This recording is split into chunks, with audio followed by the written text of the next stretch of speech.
আমি যদি উত্তরা যাই অনেক দেরি হয়ে যাবে, তখন ওর মাকে আমি ফোন করে জানাই প্রথমে ব্যাপারটা হালকা করে, এবং ওর বোন ছিল হলো অ্যারোনটিক্যাল কলেজে পড়েও, ওকে বললাম যে মা এরকম তোমার বন্ধু বান্ধব সহ এখানে যাও, জারিফের সম্ভবত এই ঘটনা ঘটছে।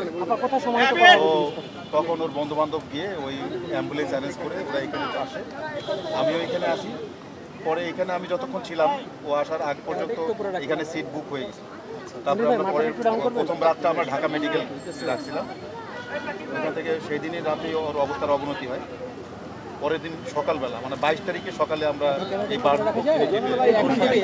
ও 21 তারিখ 22 তারিখ সকাল পর্যন্ত আমার সঙ্গে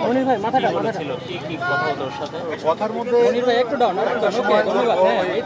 মানে এই দুর্ঘটনার বর্ণনা দিতে গিয়ে ওরা 4 বন্ধু খুব ক্লোজ, হ্যাঁ, মাহতাব, আয়ান, জারিফ আর আয়মান।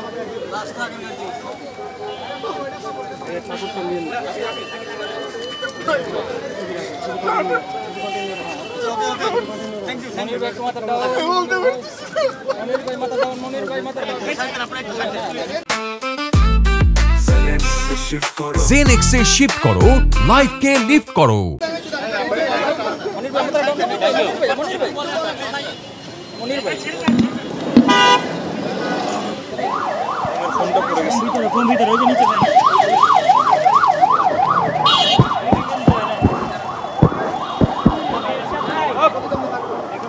হার্টের 8% পুড়ে গেছিল, তো শ্বাসনালীতে সমস্যা ছিল। কালকে অনেক ভালো ছিল, তা কালকে পানি খাইতে চাইছিল, তা অনেক ভালোই ছিল। ডাক্তাররা অনেক সাহস দিছিল যে ও ভালো হয়ে যাবে, কিন্তু আজকে তো